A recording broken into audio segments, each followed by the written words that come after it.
malam hari ini atau hari ini, pada hari ini kita akan belajar tentang firman Tuhan yang bertemakan tentang masih ada Tuhan Yesus Kristus. Sama-sama katakan dengan saya, masih ada Yesus dalam hidup saya. Sama-sama katakan dengan saya, masih ada Yesus dalam hidup saya. Semuanya, semua yang menyaksikan secara langsung ini, sama-sama katakan dengan saya dengan iman, masih ada Yesus di dalam hidup saya. Amin. Sekali lagi katakan sama-sama dengan saya, masih ada Yesus dalam keluarga saya. Masih ada Yesus dalam rumah tangga saya. Masih ada Yesus dalam bisnis dagang usaha saya. Masih ada Yesus dalam studi sekolah saya. Masih ada Yesus dalam pelayanan saya. Bahkan masih ada Yesus dalam seluruh aspek kehidupan saya. Nah, saudaraku terkasih dalam Tuhan, tema kita pada hari ini adalah masih ada Tuhan Yesus Kristus. Lihat Injil Lukas pasal ke-8, Lukas pasalnya yang ke-8. Lihat Lukas pasalnya yang ke-8, ayat yang ke-22 sampai dengan ayatnya yang ke-24. Dikatakan demikian, Bapak Ibu Saudara.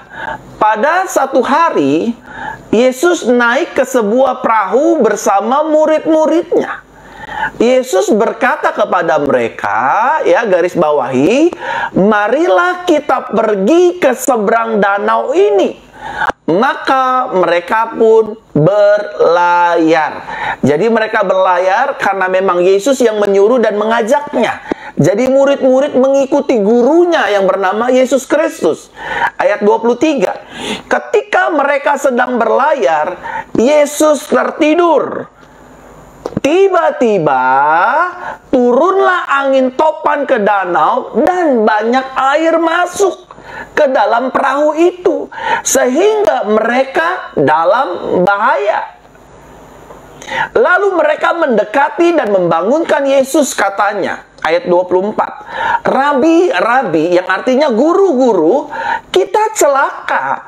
Maka bangunlah Yesus lalu menghardik angin dan gelombang itu, sehingga angin dan gelombang itu pun berhenti dan menjadi tenang. Sekali lagi sama-sama katakan dengan saya, dalam hidup saya masih ada Yesus. Di dalam hidup saya masih ada Yesus. Dalam keluarga saya masih ada Yesus. Amin, Bapak Ibu. Dalam rumah tangga saya masih ada Yesus. Dalam pekerjaan dan bisnis saya masih ada Yesus. Dalam pelayanan saya juga masih ada Yesus. Oleh karenanya, Bapak Ibu Saudaraku terkasih dalam Tuhan, apapun situasinya, apapun keadaannya, yang berani saya janjikan bagi Bapak Ibu Saudara dan saya juga seluruh yang menyaksikan secara langsung ini, masih ada Yesus. Mau pandemi kek, masih ada Yesus. Mau ekonomi lagi susah kek, masih ada Yesus. Oke, ekonomi susah, tapi selama masih ada Yesus, Yesus yang akan tolong kita. Amin, Bapak Ibu Saudara. Yesus yang akan pelihara hidup kita. Makan kita hari-hari, biaya hidup kita hari-hari. Ya mungkin walaupun pas-pasan gitu, mungkin walaupun hanya bisa buat makan hari ini, tapi kita masih dipelihara. Kita tidak ditinggalkan, kita tidak dibiarkan. Selama masih ada Yesus, berarti masih ada harapan dan kepastian. Yang setuju katakan amin. Amin, saudaraku terkasih dalam Tuhan. Nah, saudaraku terkasih dalam Tuhan, perlu saudara dan saya ketahui, perlu saudara dan saya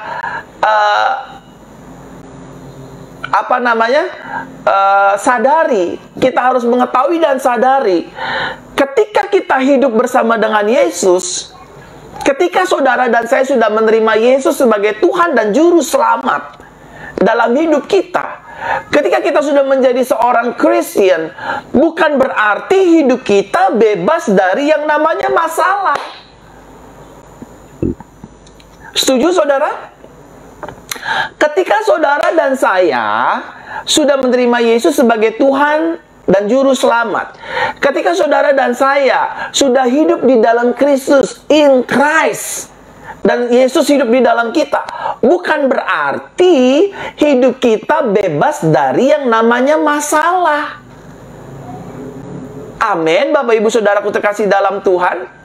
Lihat Bapak Ibu Saudara, ayat ini berkata apa? Ketika mereka sedang berlayar, Yesus tertidur. Tiba-tiba turunlah angin topan ke danau dan banyak air masuk ke dalam perahu itu, sehingga mereka dalam bahaya.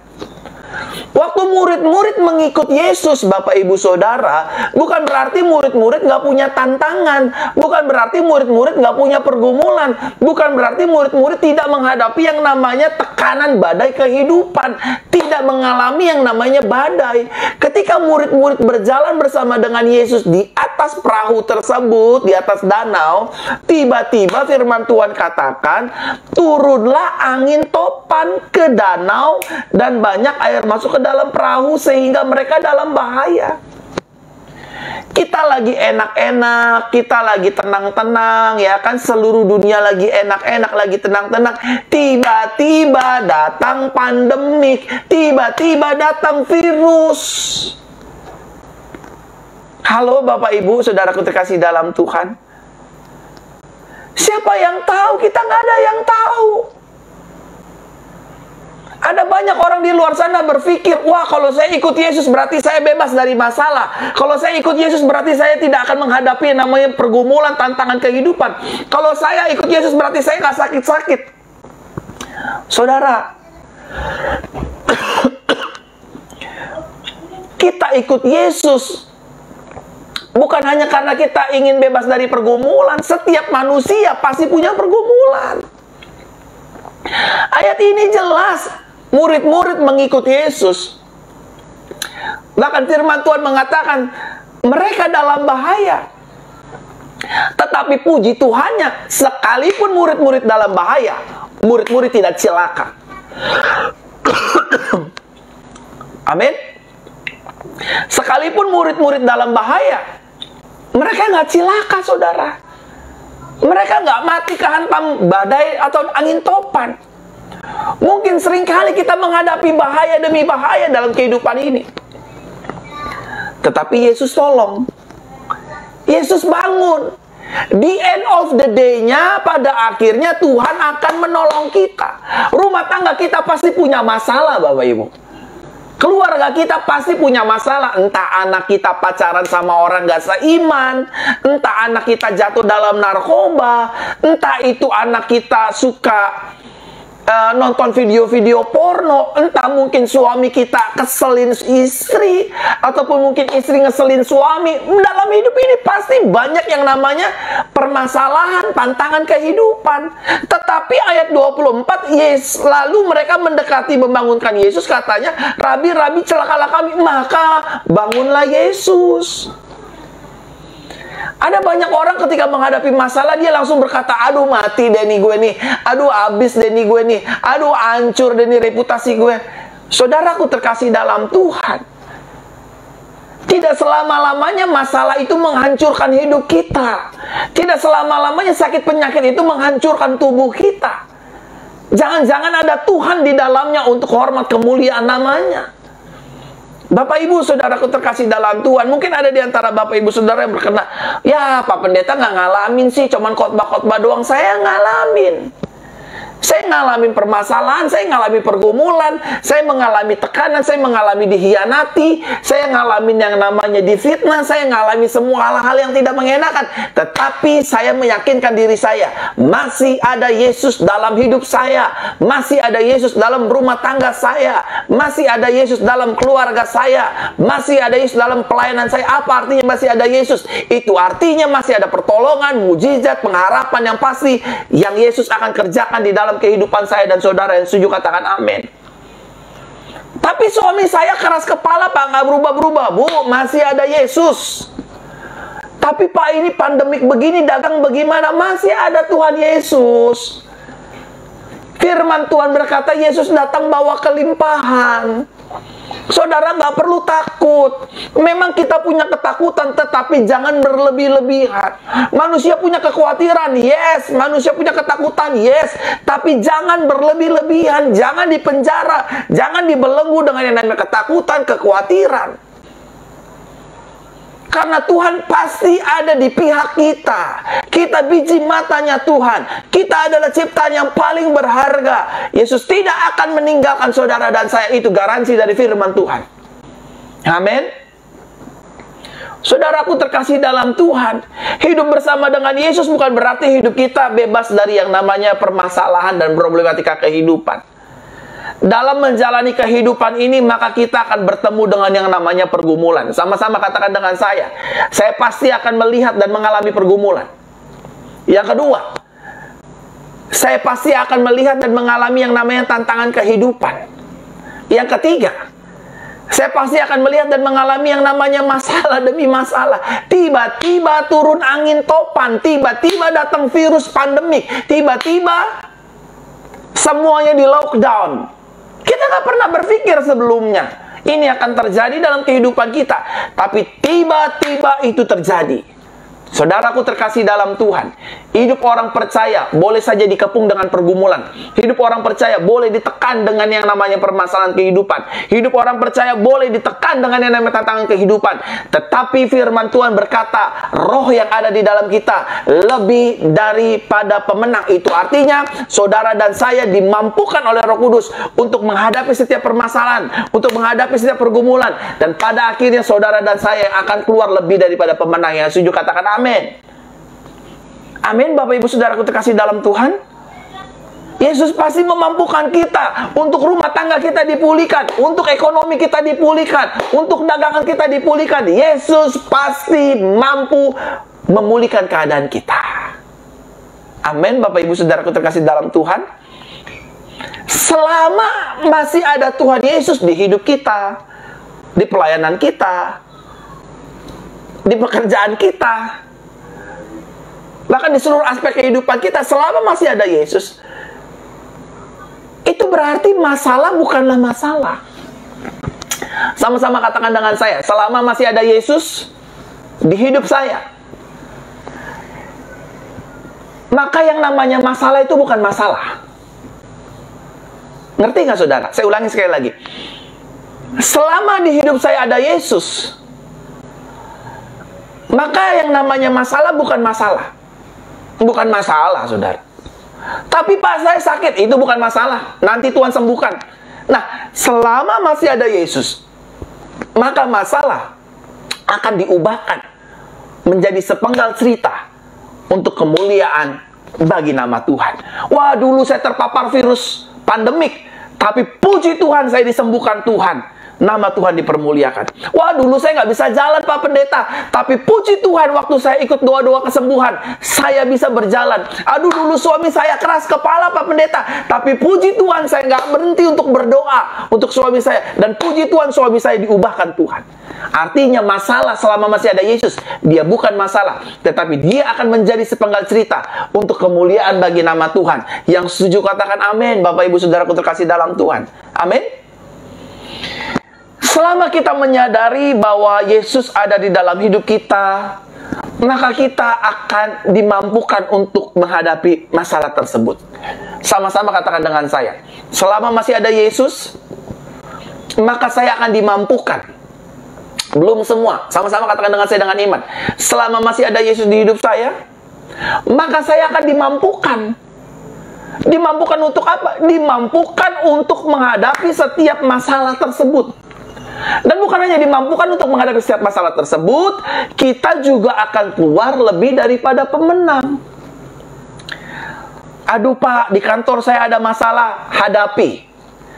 Pak, dalam pelayanan saya ada masalah, hadapi. Tuhan akan memampukan, Tuhan akan menyertai, Tuhan akan membimbing, dan Tuhan akan memberikan jalan keluar yang baru bagi hidup saudara dan saya. Yang setuju katakan amin. Amin, Bapak Ibu Saudaraku terkasih dalam Tuhan. Sekarang saya masuk inti khotbah saya, Bapak Ibu. Di minggu anugerah ini saya masuk dalam inti khotbah saya.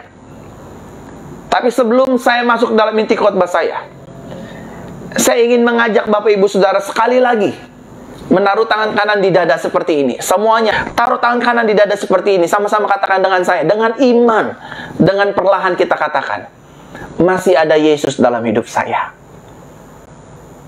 Masih ada Yesus dalam hidup saya. Ayo Bapak Ibu Saudara, masih ada Yesus dalam hidup saya. Oke, orang tua kita nggak mampu menyekolahkan kita, anak-anak muda. Orang-orang tua kita mungkin nggak punya uang, tapi bilang begini, masih ada Yesus. Itu artinya sekolah saya akan dibayari oleh Yesus. Selama saya tidak malas, saya percaya, maka Tuhan akan menyertai saya. Amin. Oke, mungkin suami kita sedang mengalami PHK, sedang mengalami paceklik ekonomi. Taruh tangan kanan di dada. Masih ada Tuhan Yesus. Saya percaya, saya pasti dipelihara. Saya percaya, saya tidak akan meminta-minta. Saya percaya, hidup saya diberkati Tuhan. Amin. Masih ada Yesus. Oke, mungkin pelayan-pelayan Tuhan pergi meninggalkan kita. Taruh tangan di dada, masih ada Yesus yang menyertai hidup saya. Kalau saya punya salah, saya minta maaf Tuhan. Tapi kalau saya tidak punya salah, saya ditinggalkan, masih ada Yesus. Amin. Nah, sekarang saya masuk tentang inti khotbah saya. Pertanyaannya adalah, apa sih artinya masih ada Tuhan Yesus dalam hidup ini? Apa maksudnya pastor? Apa maksudnya Pak Gembala? Apa maksudnya Pak Pendeta? Bahwa masih ada Tuhan Yesus dalam hidup ini. Arti yang pertama dari masih ada Yesus dalam hidup kita, itu berarti masih ada pertolongan. Sama-sama katakan dengan saya, hidup saya akan ditolong Tuhan. Rumah tangga saya akan ditolong Tuhan. Keuangan saya akan ditolong Tuhan. Ekonomi saya akan ditolong Tuhan. Amin. Pelayanan saya akan ditolong Tuhan. Karir saya akan ditolong Tuhan. Saudaraku terkasih dalam Tuhan, masalah boleh ada, pergumulan hidup boleh ada, menghampiri kita setiap hari tanpa lelah. Tapi saudara nggak boleh lupa, masih ada Yesus, itu artinya masih ada pertolongannya. Hari ini saya boleh lihat masalah, tapi saya yakin hari ini juga saya ditolong oleh Tuhan. Suami saya boleh meninggalkan saya, tapi saya yakin saya akan ditolong oleh Tuhan. Rumah tangga saya akan dipulihkan oleh Tuhan. Istri saya boleh lari dengan laki-laki lain, saya yakin dan percaya saya ditolong oleh Tuhan. Meskipun pemerintah mengadakan PPKM, meskipun pemerintah mengadakan lockdown, saya percaya setiap hari makan saya, minum saya, keluarga saya akan ditolong oleh Tuhan Yesus. Amin, saudaraku terkasih dalam Tuhan. Semua kita terkena, terdampak, terimbas dari virus pandemik ini. Ekonomi luluh lantah, tetapi anak-anak Tuhan yang bergantung, yang berharap kepada Yesus Kristus, dia akan ditolong oleh Tuhan. Yang setuju katakan amin. Sama-sama katakan dengan saya, hidup saya ditolong Tuhan. Suami saya ditolong Tuhan. Istri saya ditolong Tuhan. Anak-anak saya ditolong Tuhan. Bapak, Ibu, saudaraku terkasih dalam Tuhan, kalau anak-anak kita lagi malas belajar, anak-anak kita nakal, jangan marah-marahin anak kita. Kita berdoa, sayang, kamu pasti ditolong Tuhan. Kamu pasti bisa bangkit. Kalau anak-anak kita jatuh dalam dosa, kalau suami kita jatuh dalam dosa, istri kita jatuh dalam dosa, jangan dimaki-maki, jangan dimarahin, jangan diomelin. Kita doakan Tuhan, saya percaya pasti ditolong sama Tuhan. Pasti istri saya ditolong Tuhan. Pasti suami saya ditolong Tuhan. Pasti anak-anak saya ditolong Tuhan untuk tidak pacaran sama orang-orang yang gak seiman. Anak saya akan ditolong Tuhan untuk tidak terikat dengan pornografi, dengan seks bebas. Anak saya ditolong Tuhan diubahkan agar tidak terpapar lagi yang namanya narkoba. Anak saya akan ditolong Tuhan agar tidak pacaran sesama laki-laki dengan laki-laki, perempuan dengan perempuan. Tuhan pasti tolong. Saudara, jangan menyerah. Amin. Hidup kekristenan bukan hidup dalam menyerah, tetapi hidup kekristenan adalah hidup yang berserah kepada Tuhan.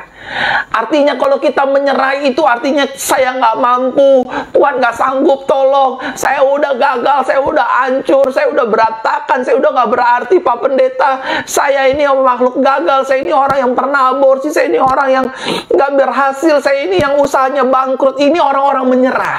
Tapi kalau kita berserah kepada Tuhan, kita percaya Tuhan tolong kita, maka fokusnya adalah Tuhan dan bukan diri kita. Orang-orang yang menyerah fokusnya diri kita sendiri dan masalah, tetapi orang-orang yang berserah fokusnya akan kepada Yesus. Kita akan percaya, Tuhan aku berserah, Tuhan pasti akan tolong usaha saya, Tuhan akan pasti tolong dagangan saya, Tuhan akan pasti tolong pelayanan saya. Aku yakin Yesus sanggup, aku yakin Yesus akan menolong, aku yakin Yesus akan membantu, dan aku percaya kepada siapa aku percaya. Aku yakin Yesusku berkuasa. Yang setuju katakan amin. Amin, saudara. Jangan lihat hari ini, saudara, tapi lihat seluruh rangkaian rajutan Kristus Yesus dalam hidup kita. Hari ini kita boleh ditimpa masalah, hari ini kita boleh terpapar virus, tapi besok kita akan disembuhkan oleh Tuhan. Besoknya lagi kita akan semakin disembuhkan Tuhan. Besoknya lagi kita akan dipulihkan Tuhan. Dan akhirnya kita bisa bercerita, waktu saya terpapar virus, indera penciuman saya hilang, indera perasa saya hilang, tapi saya masih dalam perlindungan Tuhan, saya masih dalam pertolongan Tuhan, saya masih bisa hidup, saya masih bisa nafas, saya masih bisa menikmati hidup ini walaupun sakit. Tapi saudaraku terkasih dalam Tuhan, Yesus menolong kita. Sama-sama katakan dengan saya, Tuhan menolong saya. Amin. Tuhan menolong saya. Kalau Tuhan yang tolong kita, tidak ada yang bisa menggagalkannya. Pak, saya bisnisnya lagi gagal, Pak. Pekerjaan saya lagi gagal, Pak. Tidak ada seorang pun yang dekat sama saya, nggak ada yang mau bantu saya. Tuhan yang akan tolong. Pak, rumah tangga saya lagi ada masalah, Pak. Tuhan yang akan tolong. Pak, keuangan saya lagi masalah, Pak. Tuhan Yesus yang akan tolong. Selama saudara percaya, Tuhan, Engkau pasti akan menolongku. Amin, saudara. Arti yang kedua, pertanyaannya, apa artinya masih ada Tuhan Yesus? Yang pertama, berarti masih ada pertolongannya. Arti yang kedua dari masih ada Tuhan Yesus, itu berarti masih ada penyertaannya. Sama-sama taruhkan di dada sekali lagi. Hidup saya disertai Tuhan. Masih ada penyertaannya. Oleh karenanya, Yesus bukan menyatakan dirinya sebagai Alfa dan Omega, tetapi Yesus juga menyatakan dirinya sebagai Immanuel. Apa artinya? Tuhan yang menyertai hidup kita. Kita boleh saja ditimpa virus pandemik, kita boleh saja ditimpa dengan yang namanya lockdown dan PPKM dan sebagainya, kita boleh saja ditimpa dengan sakit penyakit, kita boleh saja ditimpa dengan permasalahan pergumulan kehidupan, selama Tuhan yang menyertai hidup kita.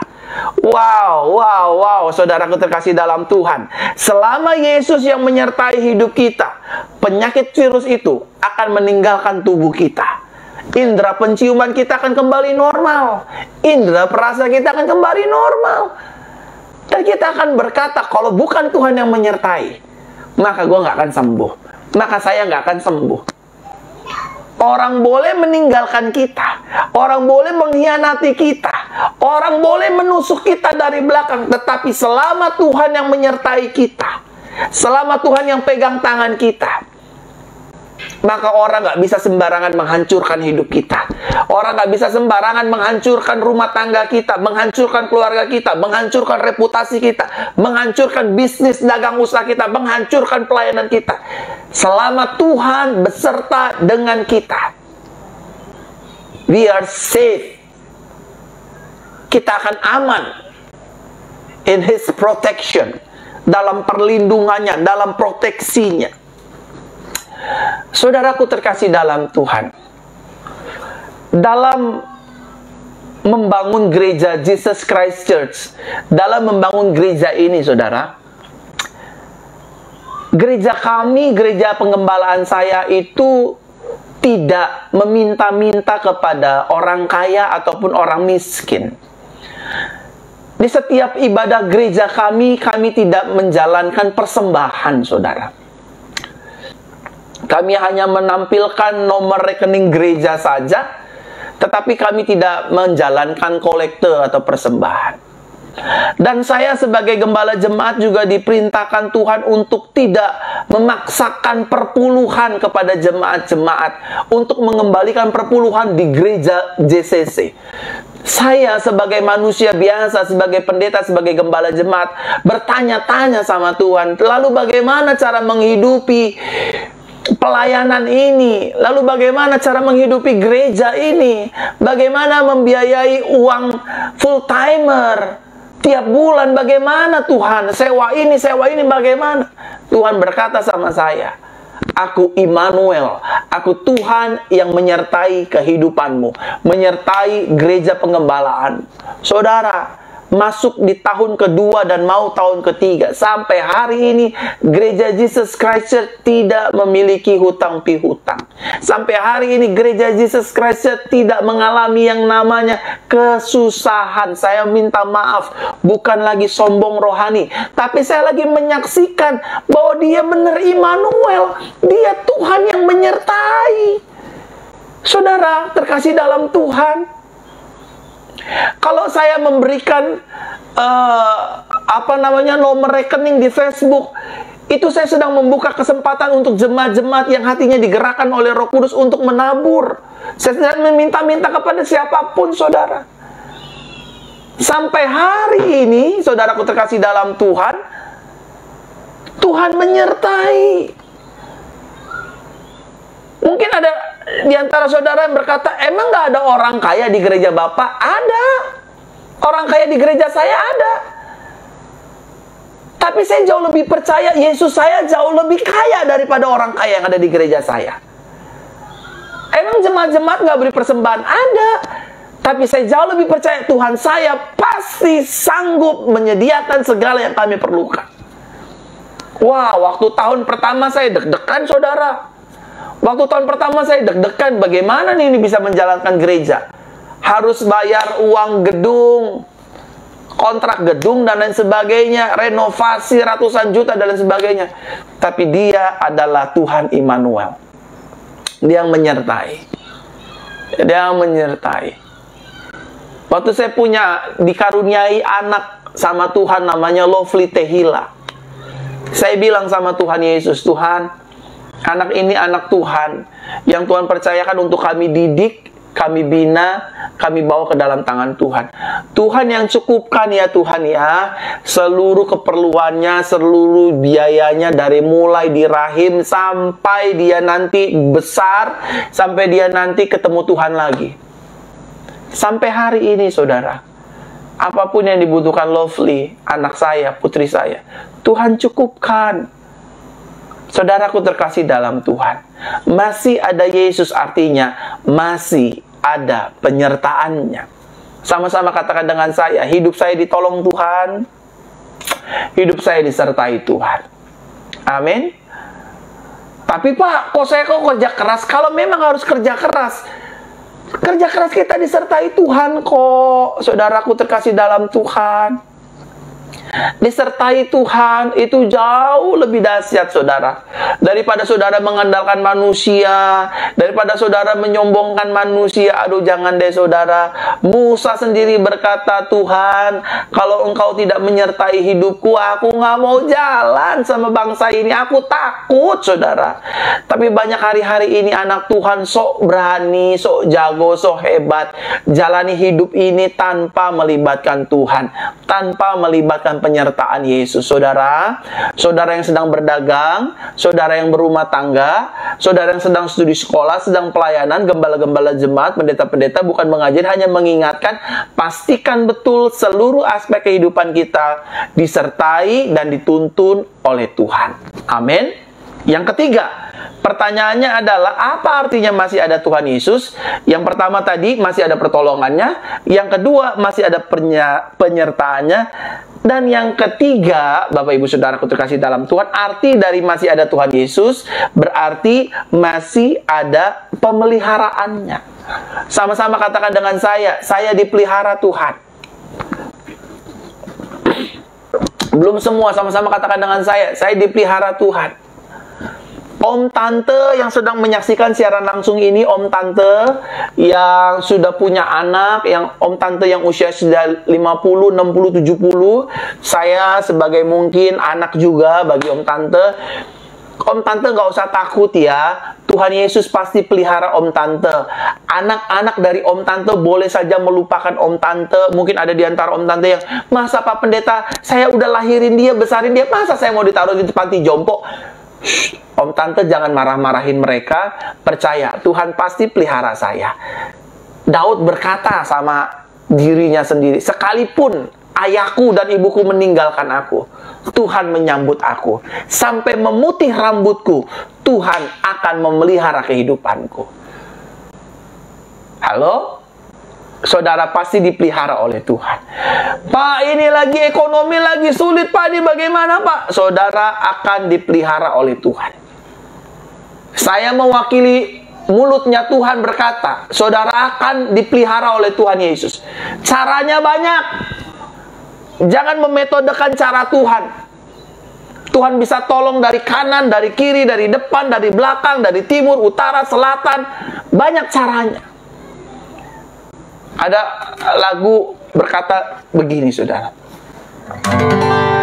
Kau selalu punya cara untuk menolongku. Kau selalu punya cara, keajaibanmu. Kau dahsyat dalam segala perbuatanmu,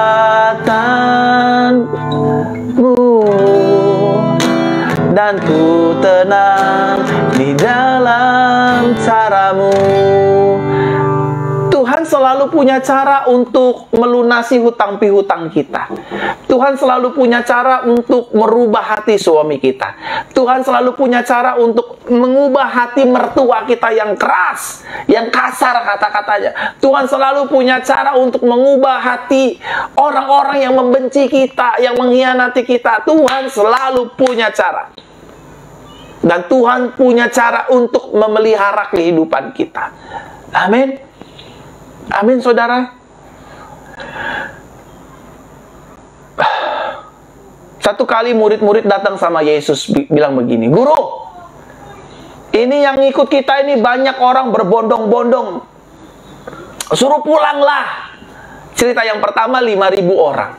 Belum termasuk perempuan dan anak-anak. Cerita yang kedua 4.000 orang. Ada makanan nggak di tangan kamu, kata Yesus?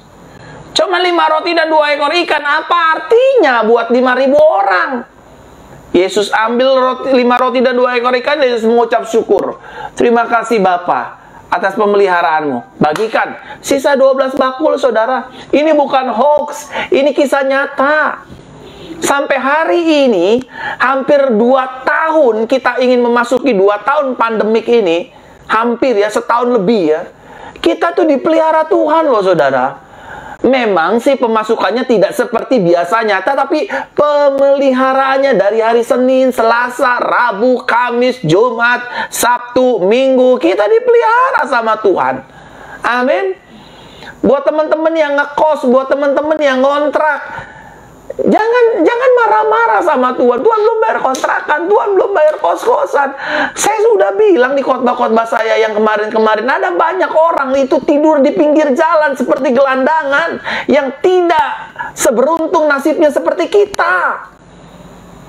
Kenapa kita nggak kuatkan diri kita? Bilang sama Tuhan, Tuhan, sekalipun saya belum bayar kontrakan, sekalipun saya belum cicilan, belum bayar kartu kredit, belum bayar uang mobil, uang motor, saya percaya Tuhan Yesus pasti memelihara saya. Yang setuju katakan amin.